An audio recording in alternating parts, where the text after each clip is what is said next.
ছোট মেয়ে 4 বছর বয়সে যদি কোরআন পড়তে পারে, আর আমি 64 বছরও পড়তে পারবো না। মাঝে মাঝে আমার বাড়িতে বেড়াতে আসলে আমার মেয়ের ধরে, দাদা সূরা কাউসার বলেন তো। কাউসার বলে তোমার আব্বার ভাষায়। আমার আব্বার ভাষা বলেন, 3টা আয়াত পড়লে 9টা ভুল যায়। আমার ছোট মেয়েটা নাকি লজ্জা দেয়, আমার বলছে তোর এই মেয়ের কারণে আমার কোরআন এখন শেখা লাগছে। এখন একটা উস্তাদ ঠিক করেছে, এক হুজুর মাসে মাসে তারা টাকা দিয়ে বলছে আমার শিখিয়ে দেন, অন্তত নাতির কাছে যে যেন লজ্জায় পড়তে না। লজ্জার খাতিরে তারপর এই বয়সে তো শিখতেছে, সবাইকে শেখা লাগবে ভাই। তালেবে এলেম শুধু 8 বছর 10 বছর বয়সের না। এ আবু সাইদ চাঁদ সাহেবের এখন মনে হয় 60 বছর 65 বছর, তাতে কি এই বয়সেও যদি শেখে উনিও তালেবে এলেম। আর তালেবে এলেম মরে গেলে তার কোনো হিসাব নেই, বিনা হিসাবে বিনা বিচারে জান্নাতে। এটা কিসের কারণে বলেন তো? রব্বুল আলামিন 4টা জাতির ঘটনা উল্লেখ করেছেন কোরআনে। এরপরে তিনি 4 জায়গায় দিয়েছেন সূরা কমারের ভেতরে।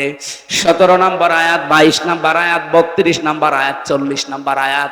ওয়ালাকাদ ইয়াসসারনাল কুরআনা লিযিকরি ফাহাল মিন মুদ্দাকির। অবশ্যই আমি আমার এই কোরআনকে তোমাদের জন্য সহজ করে দিয়েছি, বোঝার জন্য, পড়ার জন্য। ফাহাল মিন মুদ্দাকির, এখান থেকে উপদেশ নেওয়াও সহজ। কেউ কি আছো যে কোরআন থেকে উপদেশ নিতে পারো? কে বলছেন? বলেন বলেন। আমি পড়া আয়াতগুলো তাফসীর পড়ে দেখেছি সূরা কমারের। আল্লাহ এত বেশি আফসোস করেছেন এই আয়াতগুলো নিয়ে যে আমার বান্দাদের প্রতি আফসোস আমার। ফাল মিন মুদ্দাকির, এত সহজ করে দিলাম আমার এই বাণীটা, আমার এই কালামটা। এরপরও দেখি আমার অনেক বান্দা বান্দি না, এর কাছে আসে না, উপদেশও নেয় না। আমরা যে যেই বয়সের আছি ভাইরা, দল মত এই মুহূর্তে সব বাদ। আমি আল্লাহর কালামে 1 মাসে না শিখে মরতে চাই না। কি কথা বলেন না কেন? পুলিশ ভাইদেরকেও বলছি, সময় পেলে আগে এটা শিখে নেন। বয়স আপনার যাই থাক, এটা শেখাই লাগবে। কর্মজীবন যার যেটা আছে কোনো অসুবিধা নেই, যদি চুরি করা না হয়, ডাকাতি করা না হয়, ছিনতাই করা না হয়, মানুষকে ধোঁকাবাজি করে ফাঁকি দেওয়া না হয়, চাঁদাবাজি না হয়, যেভাবেই কর্মজীবনে আছেন যদি রাস্তা ঝাড়ু দেন, এটাও ভালো কাজ। যে যেই কাজে আছেন সবার কর্মজীবনের দাম আছে। আমার প্রত্যেকের উপরে আমার আহ্বান, আপনারা এইটা এই রোজার মাঝে শিখবেন। এই পারবেন না? আল্লাহ বলছেন এটা সহজ, আপনি পারবেন না মানে? পুরা কোরআন শরীফ না পারলে অন্তত 10টা সূরা একটু টার্গেট নেন যে আপনি শুদ্ধ করে পড়তে চাই। আমি নামাজের ভেতরে যখন অর্থ ব্যাখ্যাটা মনে মনে ভেবে পড়বেন, দেখবেন নামাজের ভেতরে একটা আলাদা শান্তি পাবেন। বাংলা এটারে বলা হয় অনির্বচন সুখ। এখানে যারা বাংলার ছাত্র আছে, শব্দটা কিন্তু অনেক কঠিন। অনির্বচন সুখ, এটা পাওয়ার জন্য আপনাকে নামাজের ভেতরে খুশু তৈরি করা লাগবে। আর এটার একমাত্র পদ্ধতি কোরআন বোঝা, তাছাড়া আপনি পাবেন না। হযরতে ওমর ফারুক উনি নামাজে দাঁড়ালে তেলাওয়াতে উনি কাঁদতেন। 3-4 কাতার মানুষ পেছনে শুনতে পেত ওনার কান্না। আর আমরা এমন নামাজ পড়ি, অনেকে নামাজের ভেতরে হাসে। কি আপনি নামাজের ভেতরে হাসতেছেন, টের পাচ্ছেন? আপনি কি বলেন? হ্যাঁ, টের পান না, এই জন্য আপনার হাসি আসে। হযরত ওমর এত জোরে কন্দন করতেন নামাজে তেলাওয়াত করতে করতে, 3-4 কাতার মানুষ শুনতে পেত যখন কাঁদতেছে। যখন পড়তেন জাহান্নামের আযাবের আয়াতগুলো, এমনি চোখ দিয়ে তার পানি চলে আসতো। আমরা ওই সিস্টেমে এগিয়ে যাই। এই পৃথিবীতে আমার যতটুকু ধারণা, কোরআন বুঝলে, পড়লে আর মেনে নিলে মানুষ এমনি অন্যায় ছেড়ে দেবে। আমার ভাইরা, রমজান মাসের যতগুলো উপকার আমি তাফসীরের ভেতরে পড়েছি এবং বিজ্ঞানের সাথে মিলিয়ে, তার ভেতরে একটা বলছি। এই এদিকে তাকান। এই 2017 সালে জাপানের এক বিজ্ঞানী, চিকিৎসা বিজ্ঞানী, উনি এই তথ্যটা দিয়েছে। উনি নোবেল পুরস্কার পেয়েছে। ইউশোনারি ওসামি এই লোকটার নাম। এই ছাতাদের নাম তো উলট পালট উচ্চারণ করতে মুখ বাঁকা হয়ে যায়। এই ইউশনারি ও স্বামী উনি 3.5 হাত বডি নিয়ে চিন্তা ভাবনা করে এই তথ্যটা বের করেছে, এই জন্য ওনাকে নোবেলও দিয়েছে। উনি বলছে শরীরের ভেতরে প্রায় 2 কোটি কোষ আছে। অটোফেজির নাম শোনেননি? এই 2 কোটি কোষ, এগুলো শরীরকে সুস্থ রাখার জন্য খুব দরকার। কিন্তু আমরা যে 11-12 মাস একাধারে খাবার খেতেই থাকি, এই একাধারে যারা খাবার খায় এই কোষগুলো তখন পাশে একটা একটা করে বৃদ্ধি হতে থাকে। এই যে অতিরিক্ত যে কোষগুলো, এই কোষ 2 কোটির উপরে চলে গেলে এই 2টা রোগ আপনার শরীরে দেখা দেবে, মাস্ট বি। 1 নম্বরে ক্যান্সার আর 2 নম্বরে টিউমার। এই 2টা আপনার শরীরে দেখা দেবে যদি একাধারে খাবার খেতে থাকেন। চিন্তা করলেন যে এই কোষ মুক্ত করার জন্য কি করা যায় দেখি। 13টা বছর একাধারে গবেষণা করে উনি পেয়েছেন যদি কেউ 1 মাস একাধারে 12 থেকে 14 ঘন্টা না খেয়ে থাকতে পারে দিনের বেলায়, তখন ওর যে ন্যাচারাল ভাবে যে কোষগুলো তৈরি হয়ে আছে ওই কোষগুলো খাবার পায় না, তখন আস্তে আস্তে আশপাশে যা আছে খেতে আরম্ভ করে। ওই বৃদ্ধি হওয়া অতিরিক্ত কোষগুলো তখন খেয়ে খেয়ে 1 মাসের ভেতরে পুরাটা সাবাড় করে ফেলে। এই মানুষটাকে তখন ক্যান্সার এবং টিউমার থেকে আল্লাহ বাঁচিয়ে দেন। চিন্তা করলেন তথ্য পাওয়া যায় কোথায়? 4,500 ধর্মগ্রন্থ আছে দুনিয়ায়। কত? 4,500। অধিকাংশগুলো উনি মিলিয়ে দেখলেন যে কোনো তথ্য পাওয়া যায় কিনা ধর্মীয় গ্রন্থে। সর্বশেষ তিনি আমাদের মুসলমানদের কোরআনে সূরা বাকারার 284 নম্বর আয়াতের শেষের অংশে তিনি পেয়েছেন ওয়া আনতাসুমু খায়রুল লাকুম, তোমরা যদি রোজা রাখো তোমাদের জন্য ভালো হবে, উপকার হবে। এই যে খায়রুল লাকুমের ব্যাখ্যায় আমি পেয়েছি আল্লাহ 27টা বিধান এখানে দিয়েছেন উপকারের জন্য। কেউ যদি রোজা রাখে দুনিয়াতে তার কমপক্ষে 27টা উপকার হয়, আর আখেরাতে হয় 9টা। সুবহানাল্লাহ বলতে পারেন না?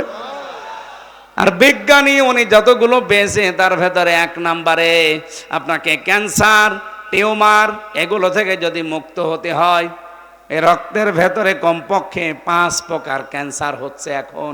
কয় প্রকার? 5 প্রকার ক্যান্সার আমাদের রক্তের ভেতরে এখন হচ্ছে। 2 নম্বরে টিউমার হয় 2 প্রকার, একটা ভেসে ওঠে শরীরে, একটা ভেতরে থাকে। যে আমার একটা ভেসে উঠেছে, অনেকের হয়তো ভেসে ওঠে শরীরে, অনেকের ভেতরে থাকে। এটা থেকে মুক্ত হওয়ার একটাই রাস্তা আছে, এই রোজা। এছাড়া কোনো বিধান আর পৃথিবীতে নেই। কারণ মুসলমানদের এই ধর্মের ভেতরে যেটা পাওয়া যায়, 1 মাস একাধারে দিনের বেলায় কমপক্ষে 30 দিন আমাদের না খেয়ে থাকা কি ফরজ? বলেন বলেন। এটা ফরজ আল্লাহ এমনি করেননি। যতগুলো ফরজ নিয়ম আমি কোরআনে পেয়েছি, কোন ফরজ নিয়মের আগে আমার আল্লাহ কাতাবা আমি পাইনি। কিন্তু রোজার কথা বলতে গিয়ে আল্লাহ কাতাবা দিয়েছেন, ইয়া আইয়ুহাল্লাযীনা আমানু কুতিবা আলাইকুমুস সিয়াম। ও হে যারা ইমানের দাবি করো, রোজা নামে এই বিধানটা কিন্তু আমি আল্লাহ ফরজ করে দিয়েছি, এমনি না, লিখে দিয়েছি। আজকের এই জমিনটা যদি আমি চাঁদ সাহেবকে বলে জান দিয়ে দিলাম, আমার এই কথার কোনো মূল্য আছে? না। কিন্তু যদি বলে এটা লিখে দিলাম, সই স্বাক্ষর করে, এই যে দলিল আছে নেন স্টাম্প করা, এই জায়গার দাম নেই।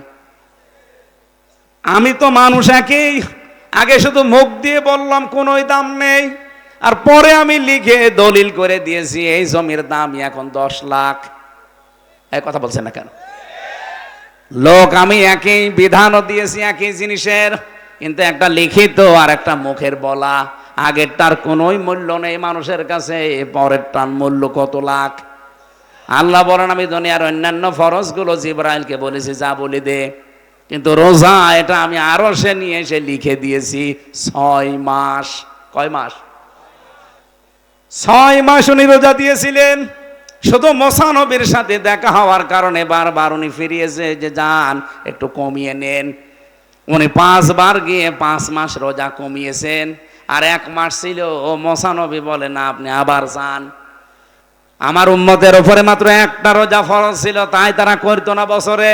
আর আপনি 6 মাস রোজা পেয়ে আনন্দে আছেন। আপনার উম্মত পারবে না, তাড়াতাড়ি যান যেন কমিয়ে দেয়। বিশ্বনবী বলেন, আমি আর পারবো না, আমি বারবার আল্লাহর কাছে যাই, কমিয়ে দেয়। আমার লজ্জা করে এখন, যার কতবার যাব। যা দিয়েছে থাক। সঙ্গে সঙ্গে জিবরাইল এসে বলে, হে রাসূল, আল্লাহ কিন্তু সিদ্ধান্ত নিয়ে লিখে দিয়েছিলেন 6 মাসই, শুধু আপনার কনসিডারের কারণে এগুলো আল্লাহ কমিয়েছে। আল্লাহ যেটা লেখে ওইটা ফাইনাল, ওটার কোনোদিন নড়ন চড়ন পরিবর্তন, আরো জোরে বলেন, পরিবর্তন হবে। যেহেতু আমি লিখেই ফেলেছি, ও আর কোনো কাটাকাটি নেই।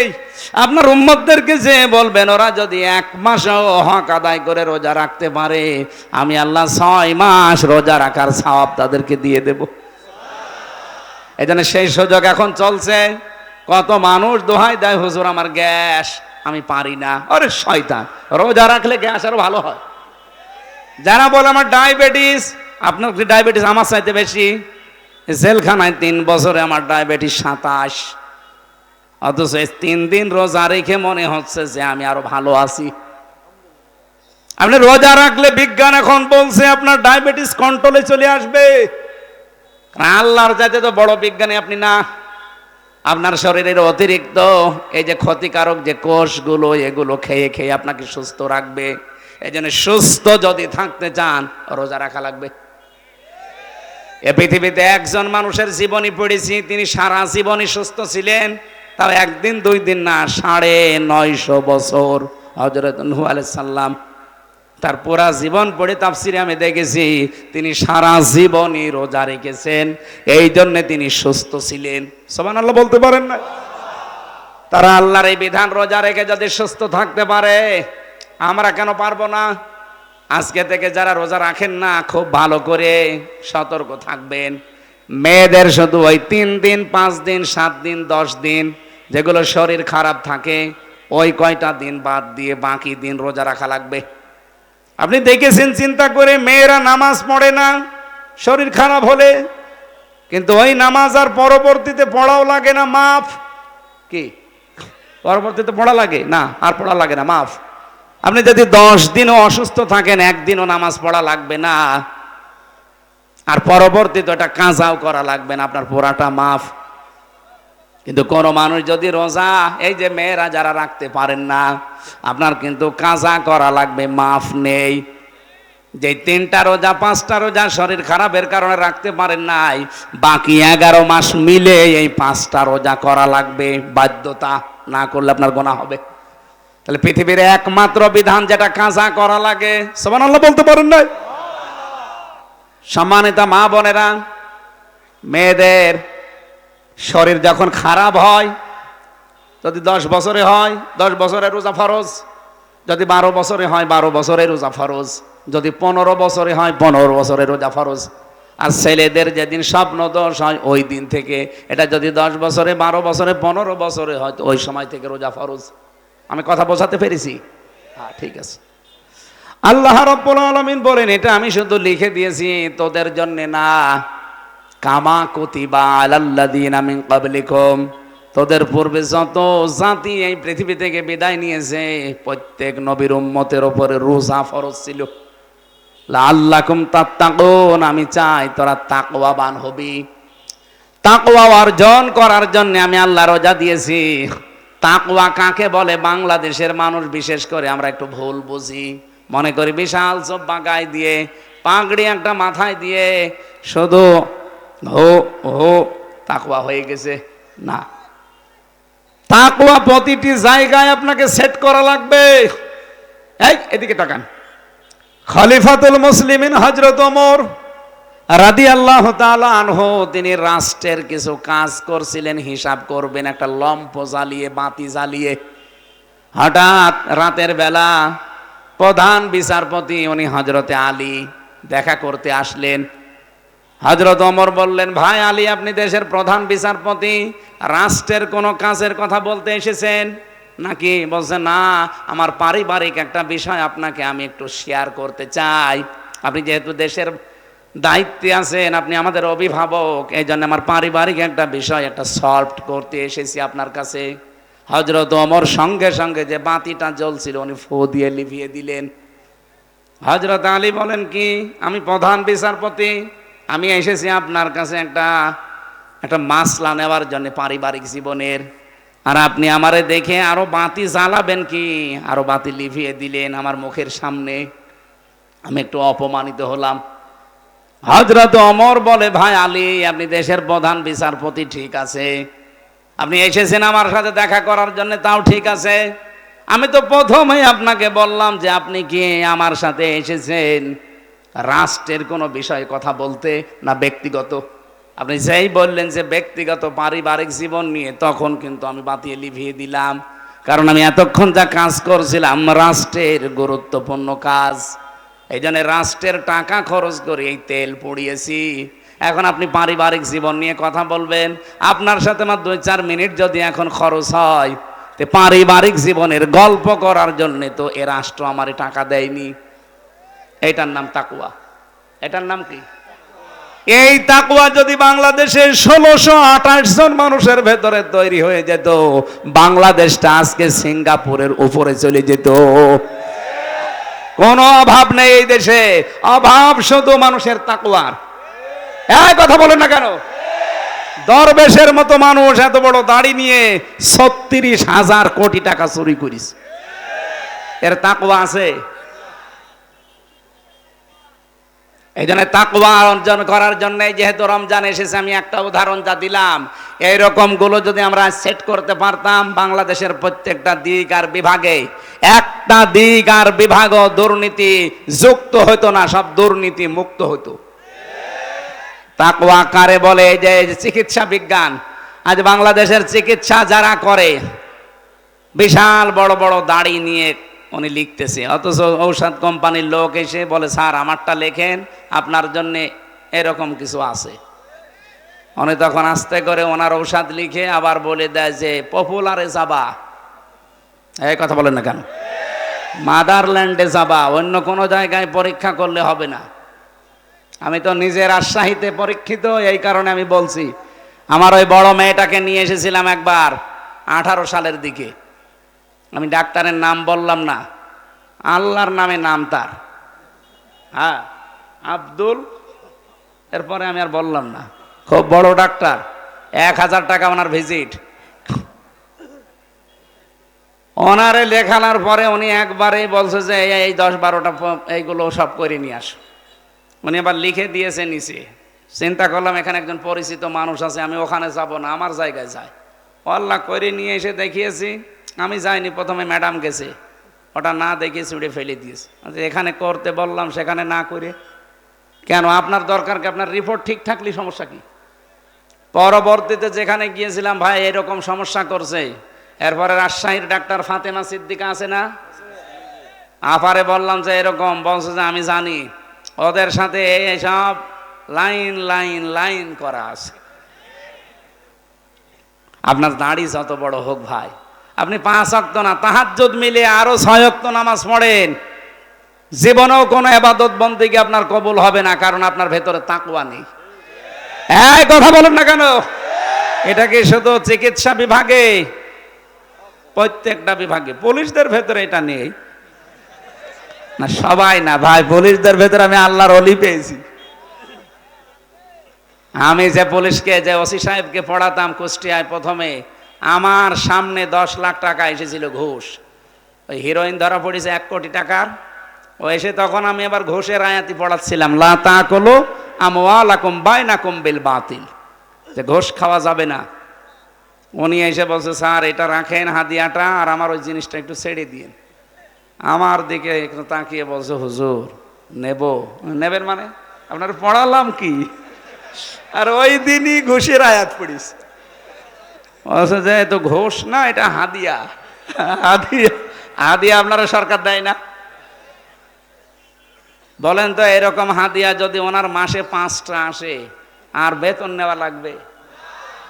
ওই সময় দেখলাম, এই দেখে কোরআন শরীফ পড়াচ্ছিলাম, ওই সময় দেখলাম গরম দিলে, ওই বেটা আমি কোরআন শরীফ পড়ছি আর তুমি ওই জিনিস নিয়ে এসেছো, তাড়িয়ে দিলে ওই সময়। পরে নিয়েছ কিনা আমি জানি না, নিলেও নিতে পারে। কিন্তু এইরকম আল্লাহর ওলি 5টা যদি এরকম হাদিয়া পায় মাসে, ওর বেতনের কয় টাকা হয়? এই জন্য সব বিভাগে তাকওয়া দরকার। কি বলেন তো? আপনারা মন খারাপ করবেন কিনা আমি জানি না, নিজে দেখেছি এবং পড়ছি শুনছি। এই জন্য মাওলানা মতিয়ার রহমান নিজামী একটা আলেম মানুষ, উনি মন্ত্রী ছিলেন, উনি পুলিশ ছিলেন না, উনি মন্ত্রী ছিলেন, তাও 2টা মন্ত্রণালয় চালিয়েছে। মন্ত্রণালয় চালানোর পরে 26 টাকা বেশি হয়েছে, ওইটা সরকারকে ফেরত দিয়েছে। পৃথিবীর ইতিহাসে এই প্রথম। আপনি যে আল্লাহর অলি খুঁজে পান না, চলে যান সেই বরিশালে, সেই চট্টগ্রামে। আল্লাহর অলি এইটা না যে মন্ত্রণালয় চালানোর পরেও 26 টাকা মাত্র ফেরত দিতে পারে। তাকওয়া দেখার জন্য শুধু জব্বার পাগড়ি দেখলে হয় না, তাকওয়া এর নাম। তার কি প্রয়োজন ছিল না? তার বাড়িতে পরশুদিন গিয়েছিলাম, কি অবস্থা বাড়িটার, এখনো পর্যন্ত মাটির দেওয়াল আর টিনের চাল। একটা মেম্বারের বাড়ি আপনি পাবেন বাংলাদেশে এরকম, অথচ সে মন্ত্রী ছিল। আপনি ভাবতে পারেন বাংলাদেশে কত মন্ত্রী পেলাম, এই যে প্রতিমন্ত্রী ছিল একজন, তার 620টা বাড়ি। আমার মনে হয় এই 7 মাস যদি ওরা থাকতো আরো 100 বাড়ি বানাইতো। এত বাড়ি দিয়ে আপনি কি করবেন? ঠিক তো আগস্টের 5 তারিখে মালয়েশিয়া যে দেখলাম, ওখানে সাহেব পাড়া আছে, কিন্তু সাহেব পাড়ায় শয়তানরা থাকে না, সব হোটেলে থাকে। আমি যেই হোটেলে থাকি, নিচে নেমে দেখি 2জন চা খাচ্ছে। কি গো এখানে? হুজুর আমরা আগেই পালিয়েছি। কেন সাহেব পাড়ায় থাকবেন না? ওখানে থেকে মায়ের খাবো। এ দেশে বহু বাঙালি আছে, পিটিয়ে ভর্তা বানিয়ে ফেলবে। এই জন্য সাহেব পাড়ায় যে ঘরগুলো আছে সব তালা মারা। আমরা থাকি চুরি করে এই হোটেলে, বের হই না। মাঝে মাঝে একটু হালকা নিচে নামি এই কিছু খাওয়ার জন্য, আবার জায়গা মতো চলে যায়। বাইরে যে ওরা শান্তিতে নেই। তাকওয়া লাগবে ভাই এই দেশটাকে গড়তে হলে। এত ঋণের বোঝা হাসিনা আমাদের দিয়ে গেছে। ও সাদ সাহেব এমনি গালি দিয়েছে তারে। 1,10,000 টাকা ঋণ এখন এক একজন মানুষের উপরে। আমি যদি এখন জন্ম নেই কেউ, তার মাথার উপরে 1,10,000 টাকা ঋণ। কি নিয়ে গেছে চিন্তা করতে পারেন? 42,000 কোটি টাকা শুধু পাচার করেছে প্রতি বছরে। এই পাবনা পাশে না, এই নাটোরের পরে পাবনা, এই পাবনা রূপপুর থেকে ওনার বোন রেহেনা 76,000 কোটি টাকা মারিং কাটিং করেছে। একটা প্রকল্প থেকে যদি এই হয়, বাকিগুলো থেকে আপনি হিসাব করতে পারেন? আমার দেশ পত্রিকার রিপোর্ট, যাওয়ার দিন শুধুমাত্র 14টা ব্রিফকেস নিয়ে গেছে, কারোর সাথে কোনো কথা বলেনি। পাইলটকে বলেছে ব্রিফকেসগুলো উঠেছে, বলছে হ্যাঁ চলো। একটু কাওয়া কাকুকে যে বলে যাবে কাওয়া চলে যাচ্ছি, তাও বলেনি। এমনকি আমার নাম্বারটা জোগাড় করে বলতে পারতো না যে হামজা 3 বছর জেল খাটালাম, কিছু মনে করো না, চলে যাচ্ছি। কিচ্ছু বলেনি, শয়তান চলে গেছে। এখন মাঝে মাঝে স্ট্যাটাস দেয় যে আমি ঘরবন্দি হয়ে আছি, আমি একটা অনিরাপদ জায়গায় আছি। কেন এখন অনিরাপদ লাগে কেন? এখনো তো কিছুই হয়নি। ওই 14টা ব্রিফকেসে শুধু মাটি ভরা ছিল না, আর ছাই ছিল। কি ছিল? এই কারণে আমরা আজ দুর্বল। আমরা চাই বাইরে যত কিছু আছে, যারা পাচার করেছে টাকা ফেরত দেওয়া লাগবে। যদি ফেরত না দেয়, যা আছে এই দেশে সবগুলো রাষ্ট্রের নিয়ে নেওয়া লাগবে। আর এই 15 বছরে যারা এমপি মন্ত্রীর দাবি করেন, আপনাদেরকে আমরা ভোট দেইনি। কারণ আমার এখন 33 বছর বয়স, 92 সালে আমার জন্ম। আমি 18 বছর থেকে ভোট দিতে আরম্ভ করলে 3 বার ভোট দিতে পারতাম, একবারও পারি নাই। তার মানে দেশে ভোট হয়নি। এক কথা বলেন না কেন? তাহলে ভোট ছাড়া যারা 154 জন হয়ে যায়, দিনের ভোট রাতে হয়, এরা কোন কারণে এমপি মন্ত্রী লিখবে? পোস্টারে যদি কোনো সময় এই 3 বারের এমপি যারা, 3 বারের মন্ত্রী যারা যদি লেখে সাবেক এমপি, সাবেক মন্ত্রী, ওখানে লিখে দেবেন সাবেক চোর, সাবেক ডাকাত। আরো এই 15 বছরে যত টাকা নিয়েছেন রাষ্ট্রের, সব টাকা ফেরত দেওয়া লাগবে। কি?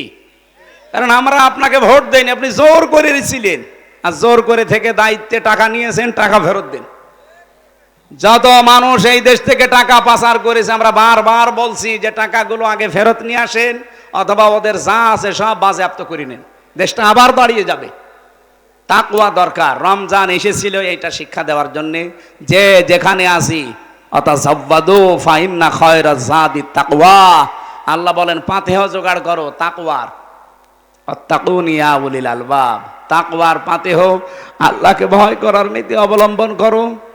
যারা বুদ্ধিমান জ্ঞানী যারা, তাদের জন্য এর চাইতে উত্তম পাথেহ আর কিছু নেই।